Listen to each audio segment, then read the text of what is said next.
എന്നെ സംബന്ധിച്ചിടത്തോളം എനിക്ക് സിനിമയിൽ അഭിനയിക്കേണ്ട ആവശ്യമൊന്നുമില്ല. കാര്യം പട്ടണമെന്ന് ചാണ്ടെന്ന് എഴുതിയിട്ട് മാത്രമാണ് ഞാൻ സിനിമയിൽ എനിക്ക് സത്യം പറഞ്ഞത്. ഞാൻ ഈ പണിക്ക് നിൽക്കില്ല. ഞാൻ അങ്ങനെയല്ല, ഞാൻ സിനിമ അഭിനയിക്കണമെന്ന് വന്ന ആളാണ്. ഓക്കെ, ആക്ടറാണ് എന്റെ പ്രൊഫഷൻ എന്നാണ്. സുധീർ അങ്ങനെയല്ല, ഒരു ആവശ്യമൊന്നുമില്ല. ഇത് 15 കൊല്ലം മുമ്പ് ഞാൻ പറഞ്ഞ കോമഡിയാണ്. എന്റെ ബുൾസ എടുത്തവ ഓമൻ അടിച്ചത്. എന്റെ ബുൾസ എടുത്തവ ഓമൻ അടിച്ചു. ഒരു പ്രശ്നമല്ലേ? ഈ അയ്യപ്പൻ റിലേറ്റഡ് ആയിട്ടുള്ള ശബരിമല റിലേറ്റഡ് ആയിട്ട് ഒരുപാട് സിനിമകൾ വന്നിട്ടുണ്ട്. ഈ സിനിമ അതിൽ നിന്നൊക്കെ എങ്ങനെ വ്യത്യസ്തമാവുന്നത്? ശബരിമല അവിടെ ഒരു ടെററിസം നടക്കുന്നുണ്ട്. അത് നടക്കാതെ ഉണ്ടാവാതിരിക്കുക, അതിനുവേണ്ടി പാടുപെടുന്ന ഒരു സ്പെഷ്യൽ ബ്രാഞ്ച് ഓഫീസറാണ് ഞാൻ ചെയ്യുന്ന ക്യാരക്ടർ അൻവർ എന്ന് പറയുന്നത്. നിങ്ങളുടെ ഒരു പഴയ പടം തിയേറ്ററിൽ റിലീസ് ഒരുപാട് വരുന്നുണ്ട്. ഈ പടം ഒന്നും കൂടെ തിയേറ്ററിൽ വരണം എന്ന് ആഗ്രഹിക്കുന്ന ഒരു പടം ഉണ്ടോ? അല്ല, എൻ്റെ അതായത് ഒരുപാട് കഷ്ടപ്പെട്ട് സ്ട്രെയിൻ എടുത്ത് ചെയ്തൊരു സിനിമയാണ് മര്യാദരാമൻ. M N Maryada Raman. അത് മര്യാദരാമൻ, അത് രാജമൗലി സാറിൻ്റെ പടത്തിൻ്റെ മലയാളം റീമേക്കാണ്. ആ സിനിമ അന്നത്തെ കാലത്ത് ഇന്ന് ടി വിയിൽ കാണുമ്പോൾ അത് ഭയങ്കര ഹിറ്റാണ്. എല്ലാവർക്കും ഭയങ്കര ഇഷ്ടമാണ് മര്യാദരാമൻ അല്ലേ? എല്ലാം കാണും. തിയേറ്ററിൽ അത് വലിയ ഹിറ്റായിരുന്നില്ല. ആ സിനിമയൊക്കെ ഇന്ന് റിലീസ് ചെയ്ത് കഴിഞ്ഞാൽ ഇന്നും കാണാൻ ജനം ഉണ്ടാവും. ദിലീപേട്ടനായാലും ഞാനായാലും അതിനകത്ത് എല്ലാവരും ഒരുപാട് കഷ്ടപ്പെട്ട് എത്രയോ ദിവസം 80 ദിവസം പൊള്ളാച്ചി കിടന്ന് ഷൂട്ട് ചെയ്ത സിനിമയാണ്. ഇന്ന് പുറത്തേക്ക് ഇറങ്ങുമ്പോൾ ഇന്നലെ മര്യാദരാമൻ ഉണ്ടായിരുന്നു കേട്ടോ. ഞാൻ നീയൊക്കെ പോയി തിയേറ്ററിൽ പോയി കണ്ടുള്ള ബ്ലഡി സത്യമാ, അത് ജനങ്ങളിലേക്ക് എത്തുകയാണ്. അതുപോലെ തന്നെ കൊച്ചി രാജാവൊക്കെ അന്ന് വലിയ CD മൂസ ഹിറ്റായിരുന്നു. വലിയ ഹിറ്റായിരുന്നില്ല അന്ന്, വലിയ ഹിറ്റായിരുന്നില്ല അന്നത്തെ കാലത്ത്. പക്ഷെ അതൊക്കെ വീണ്ടും റിലീസ് ചെയ്യണം, രണ്ടാമത് വരണമെന്ന് ഒക്കെ ആഗ്രഹിക്കുന്ന സിനിമ ഞാൻ അഭിനയിച്ചത്. അല്ല, ശങ്കരാഭരണം റിലീസ് ചെയ്യണമെന്ന് എനിക്ക് പറയാനുള്ള. പിന്നെ വേറൊരു പടമുണ്ട്, സിനിമയിൽ അഭിനയിക്കാനായിട്ട് ഞാൻ നാട്ടിൽ വന്നപ്പോൾ എനിക്കറിയില്ല, നിന്നെ നായനാക്കെന്ന് പറഞ്ഞൊരു പടത്തിൽ പിടിച്ച് അഭിനയിപ്പിച്ചു. അവസാനം ആ പടത്തിൽ പൂർത്തിയാക്കാൻ കാശില്ലാത്തപ്പോൾ അത് പിന്നെ നായിക വേറൊരാളാക്കി. അങ്ങനെ ആ പടത്തിൻ്റെ അടുത്ത് അതിൻ്റെ ആ പോസ്റ്റർ കൊണ്ട് എൻ്റെ വീണ്ടും അതൊക്കെ പടത്തിൻ്റെ പേര് പറയില്ല, നാളെ യൂട്യൂബിൽ മുഴുവൻ ആ പടം ഇപ്പം ഹിറ്റാവും. വേണ്ട പുതുമുഖ സംവിധായകനാണ്. അപ്പം സ്ക്രിപ്റ്റ് പോലും വായിക്കാതെ സിനിമ കമ്മിറ്റ് ചെയ്യുന്നു, ആൻഡ് പ്രൊമോഷനിൽ കൂടെ നിൽക്കുന്നു, ആൻഡ് ഈ പറഞ്ഞ പോലെ സപ്പോർട്ട് ചെയ്യുന്നു. അതിനൊക്കെ ഒരു സിനിമയോടുള്ളൊരു ഇഷ്ടമാണോ ഇതിനൊക്കെ ഒരു കാരണം? ഡെഡിക്കേഷൻ. സിനിമകളുടെ ഏറ്റവും വലിയ ഇഷ്ടമാണ്, സിനിമകളുടെ ഏറ്റവും വലിയ ഇഷ്ടം. പിന്നെ ഞാൻ എൻ്റെ ഇനീഷ്യൽ സ്റ്റേജിൽ ഞാൻ അഭിനയിച്ച എല്ലാം ലെജൻസിൻ്റെ കൂടെയാണ്. Okay, Kamal sir, Rajini sir, Mammootty sir, Lal sir, തെലുങ്കിലെ Chiranjeevi sir, Venkatesh sir, Nagarjuna sir, ഇവരിലേക്ക് നിന്ന് ഞാൻ കണ്ട് പഠിച്ച ആളാണ് ഞാൻ. സോ അത് ഇങ്ങനെ അകത്ത് കയറി ബാക്ക് ഓഫ് ദി ബ്രെയിനിൽ കിടക്കുകയാണ്, സബ് കോൺഷ്യസ് മൈൻഡിൽ ഇങ്ങനെ കിടക്കുകയാണ്. സോ അത് പിന്നെ അവിടെ ഞാനത് ചെയ്തില്ലെങ്കിൽ പിന്നെ ഞാനല്ല അത്.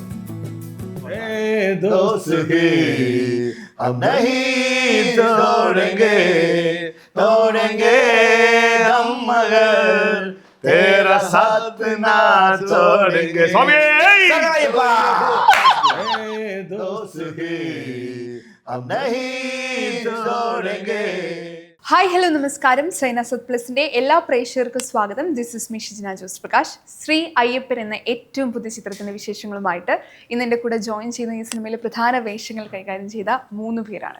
ഒരുപാട് സ്നേഹത്തോട് സ്വാഗതം ചെയ്യുന്നു. നമസ്കാരം. സ്വാമി ശരണം. ആ ഒരു കളർ തീമും പിടിച്ചിട്ടുണ്ട് 3 പേര്. പക്ഷെ രസമായിട്ട് വന്നിട്ടുണ്ട്. ആ ഒരു പൊരുത്തം തന്നെ സിനിമയിലെ പോലെ തന്നെ നേരിട്ടുണ്ടെന്ന് തോന്നുന്നു. ശരിയാണോ? ഈ സിനിമയ്ക്ക് ഒരു പ്രത്യേകത ഉണ്ട്. ഇതിനകത്ത് ഏറ്റവും കൂടുതൽ കോസ്റ്റ്യൂം ബ്ലാക്ക് കളറാണ്. Beginning to end. ഈ സിനിമയ്ക്ക് വേറൊരു പ്രത്യേകതയുണ്ട്. 50 വർഷം മുമ്പ് മെർലാൻഡിന്റെ ഒരു സിനിമയാണ് സ്വാമി അയ്യപ്പൻ. അന്ന് അതാണ് ആദ്യത്തെ സിനിമ തോന്നുന്നു മലയാളത്തിൽ. അത് കഴിഞ്ഞ് 50 വർഷം ആകുന്നു. 50th ഇയർ ആണ്.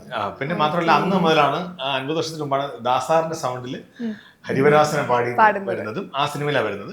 അതിനുശേഷം ആണ് അയ്യപ്പനെ പാടി ഉറക്കാനായിട്ട് അതേ പാട്ട് തന്നെ എടുത്തു തുടങ്ങിയത്. അതൊന്നും 50 വർഷം. 50th ഇയർ ആണ്. ഈ 50th ഇയറിൽ ഈ അയ്യപ്പൻ റിലീസാണ്. ശ്രീ അയ്യപ്പൻ. ഈ സിനിമ ചെയ്യുന്ന സമയത്തെ ഇത്തരം പ്രത്യേകതകൾ നിങ്ങൾ ഷൂട്ടിംഗ് സമയത്താണ് മനസ്സിലാക്കണേ? അറിയുന്നത്? അത് ഭയങ്കര ഒരു സാമ്യമുള്ളതായിട്ട് വന്നു. ഇപ്പൊ മലയാള സിനിമയിൽ ഒത്തിരി ഈ അയ്യപ്പൻ റിലേറ്റഡ് ആയിട്ടുള്ള ശബരിമല റിലേറ്റഡ് ആയിട്ട് ഒരുപാട് സിനിമകൾ വന്നിട്ടുണ്ട്. ഈ സിനിമ അതിൽ നിന്നൊക്കെ എങ്ങനെ വ്യത്യസ്തമാവുന്നത്? ഇത് എല്ലാ സിനിമയും വ്യത്യസ്ത സിനിമ ആണെന്നാണ് എല്ലാവരും എടുക്കുന്നത്. ഇതിൽ അത് പറഞ്ഞ കഥ വന്നു, പക്ഷേ ഡയറക്ടർ അത് പറഞ്ഞോളം പറഞ്ഞിട്ടുണ്ട്, അതുകൊണ്ട് ഞാൻ പറയുകയാണ്. ഇതിൽ ബേസ് ആയിട്ട് ഒരു ടെററിസം ഉണ്ട്. ഓക്കെ, സോ ശബരിമലയിൽ അവിടെ ഒരു ടെററിസം നടക്കുന്നുണ്ട്.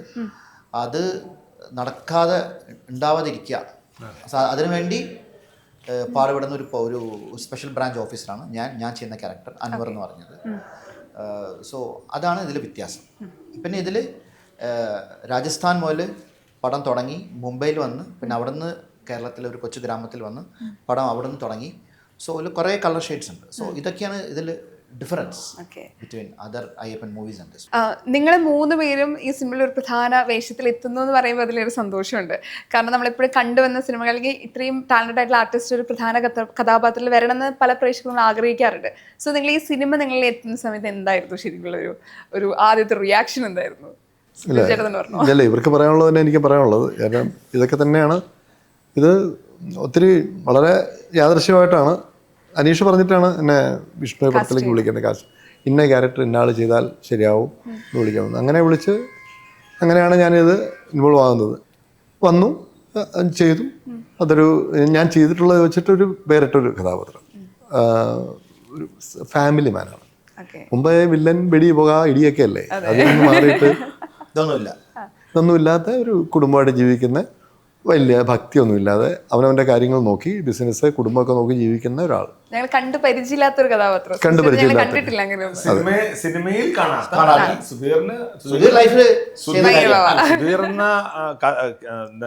കലാകാരന് അസാധ്യമായ ഇതുള്ള ആളാണ്, പെർഫോമൻസ് ചെയ്യുന്ന ആളാണ്. കാരണം നമ്മൾ അദ്ദേഹത്തിൻ്റെ ഒരുപാട് പെർഫോമൻസ് കണ്ടിട്ടുണ്ട്. പക്ഷേ എനിക്ക് തോന്നുന്നു പലപ്പോഴും നമ്മൾ ഈ പറഞ്ഞ പോലെ ചെയ്തു വന്നതിൻ്റെ ഒരു അനുകരണം നിലയിൽ ഓരോരോ ക്യാരക്ടേഴ്സ് അങ്ങനെ വന്നുകൊണ്ടാണ് നമ്മളങ്ങനെ പറയുന്നത്. പക്ഷേ ഇപ്പോൾ വലിയ സന്തോഷം, ഞാൻ സിനിമ കാണുമ്പോൾ സുധീർ മനോഹരമായിട്ട് ചെയ്തിട്ടുണ്ട്, വളരെ ഡിഫറെൻ്റ് ആയിട്ട്. Thank you. സെന്റിമെന്റ്സ് ഒക്കെ ഉണ്ടല്ലോ, നന്നായി ചെയ്തു. ഞാൻ സിനിമ കണ്ടിട്ടില്ല,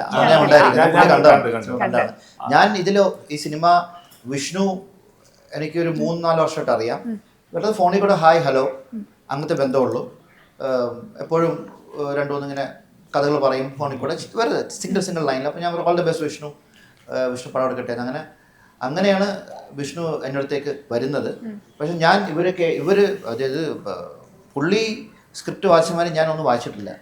ഞാൻ വിഷ്ണുവോട് ചോദിച്ചു എന്ത് പടം എടുക്കാൻ പോകണമെന്ന് ചോദിച്ചു. ശ്രീ അയ്യപ്പൻ എന്ന് പറഞ്ഞു. ശ്രീ അയ്യപ്പൻ എന്ന് പറഞ്ഞപ്പോൾ ഞാൻ യെസ് പറഞ്ഞു. പിന്നെ ഞാൻ വിഷ്ണുവിനോട് സംസാരിച്ചിട്ടില്ല, നേരെ ഷൂട്ടിംഗ് സ്പോട്ടിലാണ് വരുന്നത്. പക്ഷേ ബിഗിനിങ് ടു എൻഡ് വളരെ റിയാസിക്കയുടെ എൻട്രി തന്നെ ഭയങ്കര മാസ് എൻട്രിയാണ്. അത് നമ്മുടെ വളരെ ചർച്ചാ വിഷയമായ ഒരു സബ്ജക്റ്റിനെ പിടിച്ചിട്ടാണ് അത് ചെയ്തത്. ഇടയ്ക്ക് നമുക്കറിയാം ശബരിമല അയ്യപ്പനോട് ഒരു റെസ്റ്റോറൻറ്റ് ഉടമ പെരുമാറിയ രീതി വളരെ വാർത്താ പ്രാധാന്യം നേടിയൊരു സബ്ജക്റ്റായിരുന്നു. ആ കഥ പറഞ്ഞുകൊണ്ടാണ് അവിടേക്കാണ് റിയാസ് ഖാൻ്റെ അദ്ദേഹത്തിൻ്റെ ഇക്കയുടെ എൻട്രി വരുന്നത് തന്നെ. വളരെ രസകരമായിരുന്നു. ബിഗിനിങ് ടു എൻഡ് അദ്ദേഹത്തിൻ്റെ ഒരു വളരെ ഗംഭീരമായിട്ടുള്ള, വളരെ പോസിറ്റീവായിട്ടുള്ള, വളരെ പ്ലസൻ്റ് ആയിട്ടുള്ള ഒരു ക്യാരക്ടർ നമുക്ക് കാണാൻ പറ്റും. ഞാനത് എനിക്കത് കാണാനുള്ള ഭാഗ്യം ഉണ്ടായി. കാരണം ഇവരെല്ലാം പല സ്ഥലങ്ങളായതുകൊണ്ട് പ്രിവ്യൂ വരുന്ന സമയത്ത് പെട്ടെന്ന് പോയിട്ട് കാണാനുള്ള ഭാഗ്യം എനിക്കുണ്ട്. അതുകൊണ്ടാണ് ഞാനിങ്ങനെ ഇവരെക്കാൾ മുമ്പ് ഈ കാര്യം അനീഷ് വിളിക്കും, വിഷ്ണു വിളിച്ച് ഇക്ക ഇന്ന് പ്രിവ്യൂ ആണ്, ഞാൻ പറഞ്ഞു നടക്കട്ടെ വിട്ടോ, ഞാൻ ഇവിടെയാണ്, ഞാൻ അവിടെയാണ് വിട്ടോ എന്ന് പറയും. പടം കണ്ടിറങ്ങി സുധീരനെ വിളിക്കണം, പക്ഷേ സുധീരനെ വിളിച്ചിട്ട് കിട്ടുന്നില്ല. പക്ഷെ എനിക്ക് അവിടെ കഴിഞ്ഞ ദിവസം കണ്ടപ്പോൾ ഞാൻ പറഞ്ഞു ഗംഭീരമായിട്ടുണ്ട്. അതൊരു സന്തോഷമായി. കാരണം നമുക്ക് ഏറ്റവും വേണ്ടപ്പെട്ടവർ, നമ്മൾ സ്നേഹിക്കുന്നവർ, നമ്മുടെ ഒരു സിനിമയുടെ ഏറ്റവും അത് ഇവരെന്നല്ല ഒരുമിച്ച് തുടങ്ങിയവർ വന്നവരാണ്. അപ്പൊ അത് നിങ്ങളിടയ്ക്ക് വടക്കൽ കൂടും തെറിയൊക്കെ വിളിക്കുകയെടുക്കും. പക്ഷെ എങ്കിലും അവനെ ഭയങ്കര ഇഷ്ടമാണ്. കാരണം എന്താ പറയുക, ഭയങ്കര ഓപ്പൺ ഹാർട്ടഡാണ്, ഓപ്പൺ മൈൻഡഡ് ആണ്. സുധീറിന്റെ ബേസിക് ക്യാരക്ടർ അങ്ങനെയാണ്. എന്ത് പറഞ്ഞാലും സുധീറിന് എനിക്ക് സുധീറിനെ അറിയാം, എനിക്കറിയാം സുധീർ ആ പറയേണ്ട അർത്ഥവും കാര്യങ്ങളും എനിക്കറിയാം. അതൊരു തെറിയായിട്ടോ അല്ലെങ്കിൽ ഒരു വഴക്കായിട്ടോ ഞങ്ങളത് കൂട്ടാറുണ്ട്. തുടങ്ങരുത്, അങ്ങനെ പോകുന്ന ഒരു സംഭവമാണ്. ഈ പൊതുവെ നമ്മള് വില്ലന്മാർ നമ്മള് നേരിട്ട് കാണുന്ന സമയത്ത് നേരെ ഓപ്പോസിറ്റ് ആയിരിക്കുമല്ലോ. ഭയങ്കര പാവമായിരിക്കും, ഭയങ്കര മനസ്സ് ഭയങ്കര ശുദ്ധമായിരിക്കും. എനിക്ക് നിങ്ങൾ രണ്ടുപേരും ഇന്റർവ്യൂ ചെയ്ത ആൾക്കാരാണ്. സോ എനിക്ക് പലപ്പോഴും അത് തോന്നിയിട്ടുണ്ട്. ആളുകൾക്ക് നേരിട്ട് കണ്ടിട്ട് ഈ ഒരു നിങ്ങൾ ഇത്ര പാവമായിരുന്നു തോട്ട് വന്നിട്ടുണ്ടല്ലേ? നിങ്ങൾ പറയുന്ന പോലെ തന്നെ അല്ല. Yes, exactly. അത് ആക്ച്വലി ഇത് ചിന്തിക്കേണ്ടത് ക്യാരക്ടേഴ്സ് അല്ലേ, നമ്മൾ കാണുന്നത് കഥാപാത്രങ്ങളിലൂടെയാണ് കാണുന്നത്. നമുക്ക് കിട്ടുന്ന കഥാപാത്രങ്ങളെ ഏറ്റവും മനോഹരമാക്കാൻ നമ്മൾ ശ്രമിക്കുമ്പോൾ സംഭവിച്ചു പോകുന്നതാണ്. അവരുടെ കഥാപാത്രത്തെ നമുക്ക് വെറുത്തുമെങ്കിൽ അത്രത്തോളം എഫേർട്ട് ഇതൊക്കെ എത്രമാത്രം ഇത് ജനം കണക്ട് ചെയ്യുന്ന വെച്ചാൽ, ഞാൻ ഒരു 15 years ബാക്ക് ഒരു തമിഴ് സിനിമയിൽ ഭയങ്കര ഒരു സൈക്കിക് ഹസ്ബൻഡായിട്ട് ചെയ്തു. സോ അതിൽ വൈഫാണ് ഹീറോയിൻ പടത്തില്. അതിൽ വൈഫിനെ കുറേ സിഗരറ്റ് ഇങ്ങനെ എല്ലാ സീനിലും വെച്ചിട്ടാണ് സൈക്കോ തുടങ്ങാം എല്ലാം. അപ്പോൾ ഞാനും വൈഫും പുറത്ത് പോകുമ്പോൾ തമിഴ്നാട്ടിലെ സ്ത്രീകൾ ഓടി വന്ന്, ഉമ്മാമ്മ ഇത് തമിഴ് இப்படி பண்ணிட்டானா എൻ്റെ കയ്യൊന്നും ഇല്ല. സോ അത്രയും കണക്റ്റായി പോകുക. അതുകൊണ്ടാണ് ഈ ചോദ്യങ്ങൾ വരുന്നത്. അതെ, ശരിക്കും ഇപ്പൊ ഞാൻ നോക്കാണ്ട് ഇപ്പൊ ഒരു കാലഘട്ടത്തില് ഭയങ്കര സ്റ്റൈലിഷ് ആയിട്ടുള്ള വില്ലന്മാര് വളരെ സിനിമ കാണുമ്പോൾ, അതായത് നായകന്മാരെക്കാട് ഭംഗിയുള്ള വില്ലന്മാരായിട്ടാണ് നമ്മൾ പലപ്പോഴും തോന്നിയിട്ടുള്ളത്. അപ്പൊ നമ്മൾ കാണുമ്പോൾ വിചാരിക്കും ഇവരെന്താ പിന്നെ നായകനാക്കാത്ത എന്ന് ചോദ്യം നിങ്ങൾക്ക് അങ്ങനെ തോന്നാറുണ്ടോ? തോന്നിയിട്ടുണ്ടോ? നായകനായവരാണ്. ഓക്കെ, ഞങ്ങൾക്ക് കറക്റ്റായ സ്ഥലം കിട്ടാതാകുമ്പോൾ ശരി, ഇനി എങ്ങനെ അഭിനയിക്കും, ഇനി എങ്ങനെ നമ്മൾ അടുത്ത ഘട്ടത്തിലേക്ക് നീങ്ങും, അപ്പൊ നമ്മൾ പ്രൂവ് ചെയ്ത് കാണിക്കണ്ട എന്തെങ്കിലും. അങ്ങനെ പ്രൂവ് ചെയ്യാൻ വേണ്ടി ചെയ്യുന്നതാണ് ഇത്. അപ്പൊ പിന്നെ ഇത് ചെയ്ത് ഇതിൽ കയറി വരുമ്പോ പിന്നെ ഇതിലേക്ക് നമ്മൾ സൈഡ് ലൈനായി പോകുന്നതാണ്. ഓക്കെ, പിന്നെ ഇതിൽ നിന്ന് വിട്ട് വരല് വലിയ ബുദ്ധിമുട്ടാണ്. എനിക്കത് എന്നെ സംബന്ധിച്ചിടത്തോളം എനിക്ക് സിനിമയിൽ അഭിനയിക്കേണ്ട ആവശ്യമൊന്നുമില്ല. കാര്യം പട്ടണമെന്ന് ചാണ്ടാന്ന് കരുതിയിട്ട് മാത്രമാണ് ഞാൻ സിനിമയിൽ എനിക്ക് സത്യം പറഞ്ഞത്. ഞാൻ ഈ പണിക്ക് നിൽക്കില്ല. ഞാൻ അങ്ങനെയല്ല, ഞാൻ സിനിമ അഭിനയിക്കണമെന്ന് പറഞ്ഞാണ്. ഓക്കെ, ആക്ടറാണ് എന്റെ പ്രൊഫഷൻ. സുധീർ അങ്ങനെയല്ല, ഒരു ആവശ്യമില്ല. 15 കൊല്ലം മുമ്പ് ഞാൻ പറഞ്ഞ കോമഡിയാണ് ഒരു പ്രസ്ഥാനല്ലേ, ഫ്രഷല്ലേ? Thank you. ഇന്നിപ്പോ ഫ്രഷ് ആയിപ്പോയി. പഴയ സാധനം. എങ്കിലും ഇപ്പൊ അനീഷേട്ടനെ നോക്കുകയാണെങ്കിൽ ആങ്കറായിട്ടും ടെലിവിഷനിലൊക്കെ ഒരുപാട് സീരീസിലായിട്ട് നമ്മൾ കണ്ടിട്ടുണ്ട്. അപ്പം 2022 ലാസ്റ്റ് സിനിമ റിലീസ് ആവുന്നത്, അതിനുശേഷം റിലീസ് ആവുന്ന പടം. സോ ഒരു മെയിൻ ക്യാരക്ടറായിട്ട് വിളിക്കുന്ന സമയത്ത് നമുക്ക് എങ്ങനെ പോയാലും എവിടെയൊക്കെ നമ്മൾ തിളങ്ങുന്ന സിനിമയാണല്ലോ എല്ലാവരുടെയും അറ്റ്ലീസ്റ്റ് ഒരു ഡ്രീം എന്ന് പറയുന്നത്. സോ ഇതിലേക്ക് എത്തുമ്പോൾ അല്ലെങ്കിൽ ഒരു കോൾ വരാതിരിക്കുമ്പോൾ എങ്ങനെ ശരിക്കും ആർട്ടിസ്റ്റ് എന്നില്ല എങ്ങനെ ശരിക്കും ഒരു ഫീൽ ചെയ്യും? സത്യത്തില് ഈ സിനിമ ഇപ്പോൾ ഇങ്ങനെ ഇരുന്ന് പ്രൊമോഷൻ സമയത്തിരിക്കുന്ന സമയത്ത് ഞാൻ അത്ഭുതപ്പെട്ടിരിക്കുകയാണ്. കാരണം വിഷ്ണു എന്നോട് ഈ സിനിമ പറയുന്ന സമയത്ത് ഒരു കുഞ്ഞു സിനിമയായിരുന്നു. അപ്പോൾ എന്നോട് പറഞ്ഞു, അനുഷ്ഠനാണ് ഇങ്ങനെ ഈ ക്യാരക്ടർ ചെയ്യുന്നത് എന്നൊക്കെ പറഞ്ഞു. വലിയ സന്തോഷം. പക്ഷെ അപ്പോഴും ഞാൻ പറയുന്നത് മാക്സിമം നന്നാക്കണോടാ, ഏറ്റവും വലുതാക്കണോ അതിനെ എന്ന് പറയുന്നുണ്ട്. അപ്പോൾ അനുദിനം ഇതിൻ്റെ അവൻ്റെ ഒരു എഫേർട്ട് ഭയങ്കരമായിട്ടുണ്ട് കേട്ടോ, വിഷ്ണുവിൻ്റെ അപ്പോൾ ഇങ്ങനെ പറയുമ്പോൾ ഞാൻ എപ്പോഴും അവൻ്റെ കൂടെ ഉണ്ട്. എന്ത് പ്രശ്നം വന്നാലും ഞാൻ കൂടെ എന്നെ വിളിക്കുമ്പോൾ ഞാൻ പറയും കുഴപ്പമില്ല, നമുക്ക് ചെയ്യാൻ വർക്കൗട്ട് ചെയ്യാൻ പറയും. അപ്പോൾ ഇങ്ങനെ ഓരോ ക്യാരക്ടർ വരുമ്പോഴാണ്, അപ്പോൾ അങ്ങനെ ഇരിക്കുമ്പോഴാണ് ഒരു ക്യാരക്ടർ വന്നത്. നമുക്ക് സുധീറിനെ വിളിക്കാം, സുധീരൻ വരുമോ, നമ്മൾ അപ്പം ഞാൻ കുഴപ്പമില്ല, ഞാൻ സംസാരിക്കും, എൻ്റെ ഫ്രണ്ടല്ല അവൻ, ഞാൻ വിളിക്കാം അവനെ. അങ്ങനെയാണ് സുധീരനെ ഞാൻ ആദ്യം വിളിക്കുന്നത്. അങ്ങനെ പിന്നെ ഓപ്ഷൻസ് വരുമ്പോൾ റിയാസ് ഖാൻ്റെ അദ്ദേഹത്തിൻ്റെ പേര് പറഞ്ഞപ്പോൾ ഞാൻ അടിപൊളി, വന്നാൽ ഭാഗ്യം നമ്മൾ. അങ്ങനെ ഞങ്ങളുടെ കുഞ്ഞു ചിന്തകളിൽ വലിയ സ്വപ്നങ്ങളിൽ ഇത് ഉരുത്തിരിഞ്ഞ് വന്നൊരു സിനിമയാണിത്. ഇപ്പോൾ ഇവിടെ ഇങ്ങനെ ഇരിക്കുമ്പോൾ ഡിസംബർ 12 സിനിമ റിലീസാവുന്ന സമയത്ത് എന്താ പറയണ്ട, ഞങ്ങളുടെ വലിയൊരു സ്വപ്നമാണ് സാക്ഷാത്കരിക്കാൻ പോകുന്നത്. ഇവരോടൊപ്പം ഇരിക്കുക. കാരണത്തിൽ ഞാൻ എന്നറിയാമോ, നമ്മൾ ഒരുപാട് വർഷത്തെ എക്സ്പീരിയൻസ് എനിക്കുണ്ട്. പക്ഷേ ഈ പറഞ്ഞ പോലെ നമ്മൾ ഒരുപാട് പേരെ കാണാനും പറ്റുന്നുണ്ട്. നമുക്ക് പലതരത്തിലുള്ള ആക്ടേഴ്സിനെ കാണാറുണ്ട്. ഞാനൊന്നും ഒരിടത്ത് ഇടിച്ചു കയറാത്ത ഒരാളാണ്. ഇങ്ങനെ എൻ്റെ ഒരു വഴിയിലൂടെ ഇങ്ങനെ പോകുന്ന ഒരാളാണ്. ഈ സിനിമ വന്ന സമയത്തും വളരെ സന്തോഷത്തിൽ സ്വീകരിച്ചു. കുറേ ദിവസങ്ങൾക്ക് ശേഷം ഞങ്ങൾ ഷൂട്ട് ചെയ്ത് കുറേ കഴിഞ്ഞു. ഇടയ്ക്ക് ഒരു ബ്രേക്ക് ഉണ്ടായി, വീണ്ടും തുടങ്ങിയപ്പോൾ സമയത്താണ് ഇക്ക വരുന്നത് അവിടെ. അപ്പോൾ ചിത്രാഞ്ജലിയിൽ വെച്ചാണ് കാണുന്നത്. അപ്പോൾ അന്ന് ഞങ്ങൾ പരിചയപ്പെടുമ്പോൾ എന്നെ വളരെ പരിചയമുള്ള ഒരാളെ പോലെ എന്നോട് ചേർത്ത് പിടിച്ച് സംസാരിച്ചു, കുറേ നേരം സംസാരിച്ചിരുന്നു. അത് കഴിഞ്ഞ് എൻ്റെ സീനാണ് എടുക്കുന്നത്. ഞങ്ങൾ ചിത്രാഞ്ജലിയുടെ ഒരു കാട്ടിനുള്ളിലേക്ക് പോയി. ഞങ്ങളുടെ ക്ലൈമാക്സ് സീനാണ്, വളരെ പ്രധാനപ്പെട്ട സീനാണ്. അപ്പോൾ അതിനകത്ത് ഫൈറ്റും മറ്റു കാര്യങ്ങളൊക്കെ ഉണ്ട്. അപ്പോൾ അന്ന് ഫൈറ്റ് മാസ്റ്റർ പല ദിവസങ്ങളായി ഡേറ്റുകളെ മാറിക്കൊണ്ടേ ഇരുന്നുകൊണ്ട് അന്ന് അദ്ദേഹം വന്നിട്ടുമില്ല. അപ്പോൾ ഇക്ക അവിടെ വന്നിട്ട് ഞങ്ങൾ ചെയ്യുന്ന പണ്ടപ്പോൾ ഞങ്ങളൊരു ചെറിയൊരു അമച്ചുറസം ഉണ്ടാവില്ല, നോർമലി ഉണ്ടാവും. കാരണം നമുക്ക് അപ്പോൾ അങ്ങനെയല്ല. അപ്പോൾ അദ്ദേഹം വന്നിട്ട് നമുക്ക് വേണ്ടുന്ന കാര്യങ്ങൾ എങ്ങനെ വേണം. അപ്പോൾ എനിക്ക് പിന്നും എക്സ്പീരിയൻസ് ഉണ്ട്.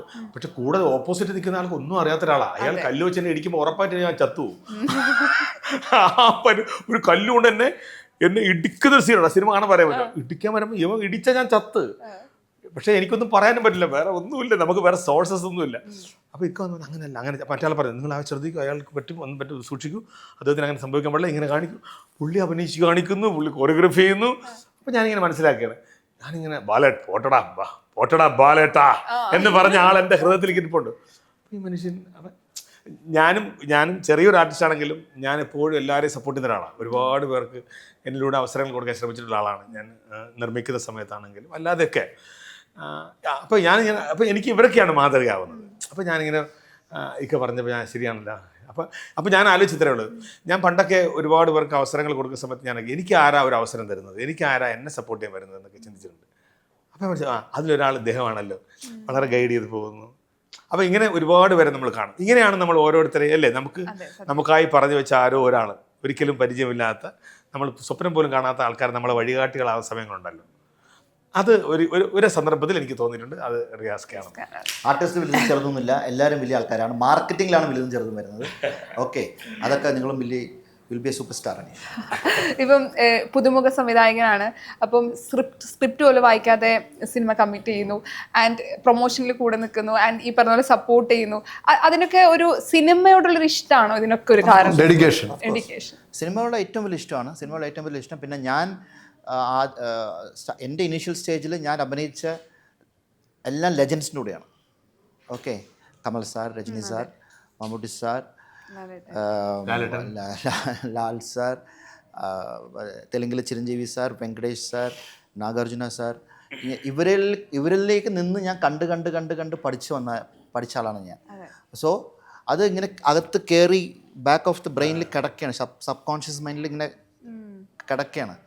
സോ അത് പിന്നെ അവിടെ ഞാനത് ചെയ്തില്ലെങ്കിൽ പിന്നെ ഞാനല്ല അത്. ശരിയാ. ഇപ്പം സിനിമ ഇഷ്ടപ്പെടുന്ന അല്ലെങ്കിൽ സിനിമ പാഷനായിട്ട് കാണുന്ന ഒത്തിരി ആളുകളുണ്ട്.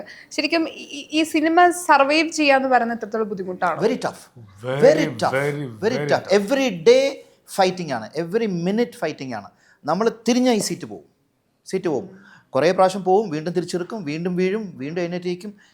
ഇത് എപ്പോഴും ഉണ്ട്. ഇത് കഴിഞ്ഞെന്നല്ല, നമ്മൾ ഇത്രയും പടം ചെയ്തു, ഇത്രയും നമ്മൾ ഇപ്പോൾ ഇത്രയും റെമ്യൂണറേഷൻ വാങ്ങുന്ന ആളാണ്, ഇത്രയും നമ്മൾ നിൽക്കുന്നു, അതുണ്ട്, കാറുണ്ട്, അതുണ്ടായിട്ട് ഒരു കാര്യമില്ല. അത് സസ്റ്റെയിൻ ചെയ്ത് പോയിക്കൊണ്ടേയിരിക്കണം. Very tough. സിനിമ നിൽക്കാൻ വലിയ പാടാ. നിന്ന് പോവുക എന്ന് പറഞ്ഞു കഴിഞ്ഞാൽ അതൊരു ടാസ്ക്കാണ്. ഈ വരുന്നവരെ ഞാൻ പെട്ടെന്ന് ഒരു കാര്യം നടത്തും. ഞാൻ ആദ്യമായിട്ട് ഒരു സീരിയൽ അഭിനയിക്കാൻ വരുന്ന സമയത്ത്, മോഹനം എന്നൊരു സീരിയൽ, എനിക്ക് 2000 ആണ്. ആ സമയത്ത് ഞാൻ ലൊക്കേഷൻ ചെല്ലുമ്പോൾ പുതിയ ആളാണ്. ഞാൻ തിയേറ്റർ നാടകം ആക്ടറാണ്, പ്രൊഫഷണൽ ആക്ടറാണ്. അത്തരം നാടകങ്ങളൊക്കെ ചെയ്തിട്ടുണ്ട്. പക്ഷേ സീരിയൽ ആദ്യമായിട്ട് വന്നുകൊണ്ടിരിക്കുന്ന സമയത്ത് ഹൈഷം എന്നൊരു ചേട്ടനുണ്ടായിരുന്നു. ഹൈഷം അന്ന് അദ്ദേഹം വലിയൊരു സ്റ്റാറാണ്. ഇപ്പോൾ അദ്ദേഹത്തെ കാണാറില്ല, ഞാൻ അദ്ദേഹത്തെ ഓർക്കുകയാണ് ഇപ്പോൾ. അതായത് എനിക്ക് ഓർമ്മയുണ്ട്, ഞങ്ങൾ ഫുഡ് കഴിക്കാനിരിക്കുന്ന സമയത്ത് 3-4 പേരിരുന്നു. അപ്പോൾ ഞാൻ വന്നപ്പോഴത്തേക്ക് എനിക്ക് സീറ്റിലെത്തപ്പോൾ ഞാനങ്ങ് പോയപ്പോൾ പുള്ളി ഇല്ലടാ എന്ന് പറഞ്ഞ് എന്നെ പിടിച്ച് അവിടെ ഇരുത്തി പുള്ളി. ഞാനിപ്പോഴും ഓർക്ക് നിൽക്കാതെ. അത് ഭയങ്കര മൂമെൻ്റ് അല്ലേ? അതുകൊണ്ടാണ് ഇപ്പോൾ ഓർക്കുന്നത്. ഇപ്പോൾ 25 വർഷം കഴിഞ്ഞ് ഞാനിപ്പോഴും അദ്ദേഹത്തെ ഓർക്കാം. അപ്പോൾ എനിക്ക് വരും, നീ അങ്ങോട്ട് മാറി, പിന്നെ കിട്ടാൻ മീൻസ് നീ പിന്നെ മാറിപ്പോ, നീ ഇവിടെ പുള്ളി എന്നിട്ട് പുള്ളിക്ക് വന്ന ഫുഡ് എനിക്ക് തന്നിട്ട് ഞാൻ അവിടെ ഇരുന്നു. മീൻസ് ഇങ്ങനെയാണ് ചിലർ നമ്മളെ എന്താണ് ഒരിക്കലും മറക്കാത്ത ഓർമ്മകൾ നമുക്ക് സമ്മാനിക്കുന്നത്. ഞാനിപ്പോൾ ഹൈഷമൊക്കെ ഓർക്കുന്നു. അതാണ് സിനിമ ആ സ്ട്രഗിൾ ചിലപ്പോൾ അറിയുന്നുണ്ടായിരിക്കാം. അതെ അദ്ദേഹത്തിന് അറിയാം. പക്ഷെ ഞാനിപ്പോൾ അതൊക്കെയാണ് എൻ്റെ മാതൃക. അപ്പം ഞാനിപ്പോൾ ഞങ്ങളുടെ ലൊക്കേഷനിൽ വരുന്ന ആൾക്കാരൊക്കെ ഇതുപോലെ തന്നെ ഞാനിങ്ങനെ ചെയ്യും. ഇതൊക്കെയാണ് എൻ്റെ റോൾ മോഡൽസ്, ഇവരൊക്കെയാണ്. ഇപ്പം സിനിമയിൽ ഇപ്പോൾ ഒരുപാട് സിറ്റുവേഷനിലൂടെ കടന്നുപോയ ആൾക്കാരായിരിക്കും, ഒരുപാട് സ്ട്രഗിൾ ചെയ്തിട്ടുണ്ട്. ഇപ്പം നമുക്ക് ഇമ്പോർട്ടൻസ് ഇതാണ്, നമ്മുടെ ഇഷ്ടപ്പെട്ട കാര്യം, നമുക്ക് വേറെ ജോലി ഒന്നും ചെയ്യാൻ പറ്റില്ല, കാരണം നമ്മുടെ പാഷൻ ഇതാണ്. സോ അത് മനസ്സിലാക്കി ചിലപ്പോൾ നമുക്ക് എപ്പോഴും സിനിമകൾ ഉണ്ടാവില്ല, തകർച്ച ഉണ്ടാവും, തോൽവികളുണ്ടാവും. പക്ഷെ നിങ്ങൾ എങ്ങനെ ഇപ്പോഴും സ്റ്റിക്ക് ഔട്ട് ചെയ്യണം, അല്ലെങ്കിൽ അതിൻ്റെ ഒരു എന്താ നിങ്ങൾ പിടിച്ചിരുന്നൊരു കാര്യം? ഫയറാണ് മനസ്സിന് അകത്ത് കിടക്കുന്ന ആ ഫയറാണ്, അത് ഒരിക്കലും ആണെന്ന് പോകരുത്. സിനിമയിൽ അഭിനയിക്കാൻ ആഗ്രഹം എന്നതിനേക്കാൾ അപ്പുറം ഒരു പാഷനാണ് നമ്മുടെയൊക്കെ.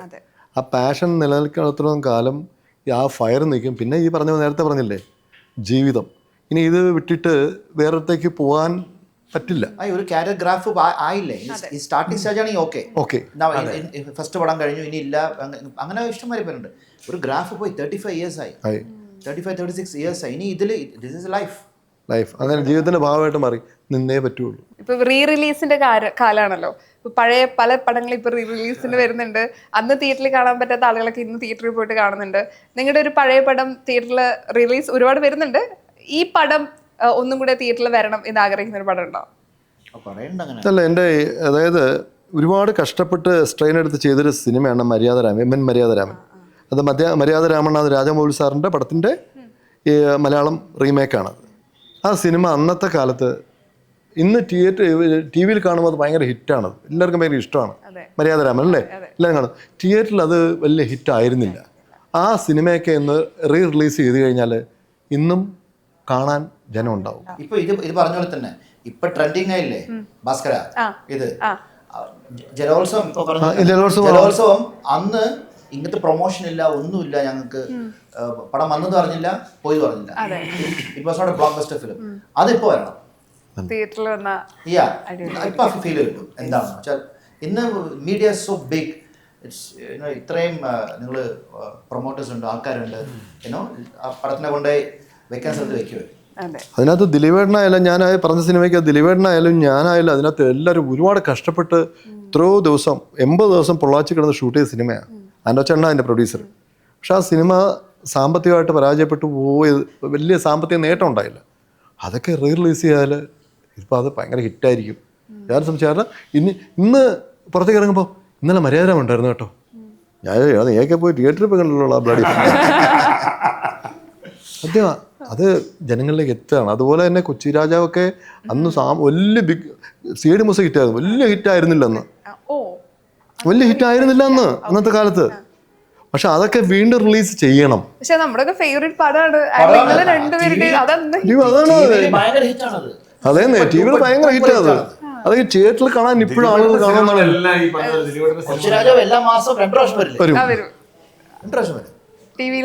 അല്ല, ജോണി ആന്റണിയുടെ സിനിമ, ജോണിച്ചാന്റെ പടം, ഈ മറ്റേ ഇത് നമുക്ക് അഭിനയിച്ച ഇതാണ് ഞാൻ C.A. ജോർജായിട്ട് അഭിനയിച്ച സിനിമ.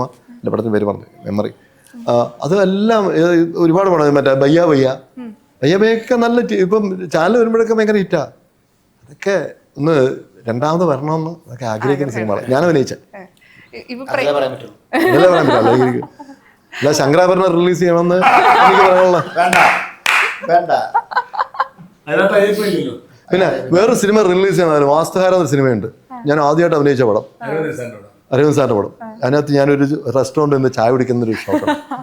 അത് 86 റിലീസൊക്കെ ഉള്ളതാണ്. അത് ഞാനുള്ള പടമല്ലേ, എനിക്ക് പറയാം. പിന്നെ വേറൊരു പടമുണ്ട്, സിനിമയിൽ അഭിനയിക്കാനായിട്ട് ഞാൻ നാട്ടിൽ വന്നപ്പോൾ എനിക്കറിയില്ല, നിന്നെ നായനാക്കെന്ന് പറഞ്ഞൊരു പടത്തിൽ പിടിച്ച് അഭിനയിപ്പിച്ചു. അവസാനം ആ പടത്തിൽ പൂർത്തിയാക്കാൻ കാശില്ലാന്നപ്പോൾ അത് പിന്നെ നായിക വേറൊരാളാക്കി. അങ്ങനെ ആ പടത്തിൻ്റെ അതിൻ്റെ ആ പോസ്റ്റർ കൊണ്ട് എൻ്റെ വീണ്ടും അതൊക്കെ പടത്തിൻ്റെ പേര് പറയില്ല, നാളെ യൂട്യൂബിൽ മുഴുവൻ ആ പടം ഇപ്പം ഹിറ്റാവും. അത് വേണ്ട, അതെ മറ്റേ കിന്നരത്തുമ്മിയുടെ വേറൊരു പറയില്ല, അത് പറയില്ല. അതുകൊണ്ട് എനിക്ക് വീട്ടിൽ കയറാൻ പറ്റാത്ത അവസ്ഥയായി. അവസാനം നീ മേലെ ഇനി സിനിമ നടനായിട്ട് ഇറങ്ങി തിരിച്ചാണ്, നീ സിനിമ നടനായിട്ട് വീട്ടിൽ കയറി വരുന്ന രക്ഷം പറഞ്ഞുകൊണ്ടാണ് സിനിമാടനായത്. പക്ഷെ ഒരു കാലഘട്ടത്തിൽ ഇപ്പം ഈ എന്താ പറയാ, ഇങ്ങനെ പല പടങ്ങളിലും മാറ്റം നമ്മൾ അഭിനയിക്കും, പക്ഷെ വരുമ്പോ വേറെ പടങ്ങളായിരിക്കും. അങ്ങനെ തുടക്ക സമയത്ത് നിങ്ങൾ ചോദിക്കപ്പെട്ടിട്ടുണ്ടോ അങ്ങനെ എന്തെങ്കിലും? സിനിമ അത്രയും പാഷനായിട്ട് വന്നോണ്ടേ അങ്ങനെ എന്തെങ്കിലും എക്സ്പീരിയൻസ്?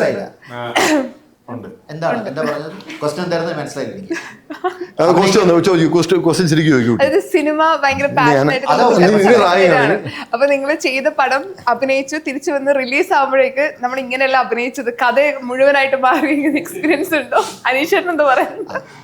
മനസ്സിലായോ? ഈ പടം എങ്ങനെ ആവും നമുക്ക് അഭിനയിക്കുമ്പോഴേ ചെയ്യുമ്പോഴേ അതിങ്ങനെയാണ്. ഓക്കെ, വേറെ വഴിയില്ല, അഭിനയിച്ചു കൊടുക്കേണ്ടി വരും. അത് കഥ പറയുമ്പോൾ നമ്മൾ പ്രാക്ടിക്കൽ ഇത് പ്രാക്ടിക്കൽസ് വരുമ്പോ, അതായത് ഷൂട്ടിംഗ് പ്രാക്ടിക്കൽസ് വരുമ്പോ, പ്രാക്ടിക്കൽസ് തുടങ്ങി കഴിയുമ്പോ ഏകദേശം മനസ്സിലാവും.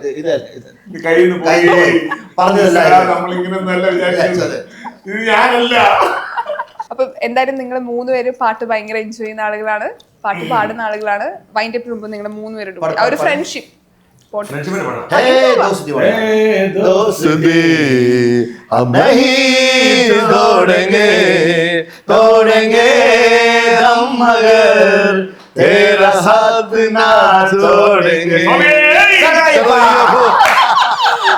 വീട്ടില് പടം വരാൻ വേണ്ടി പോവാണ്. സൂപ്പർ ഹിറ്റ് ആവട്ടെ. Thank you, നിങ്ങൾ thank you, മൂന്നുപേരും dear. Thank you ഒരുമിച്ച് so ഒരുപാട് പടങ്ങൾ ചെയ്യട്ടെ ഞാൻ ആഗ്രഹിക്കാം. Thank you, thank thank you. U.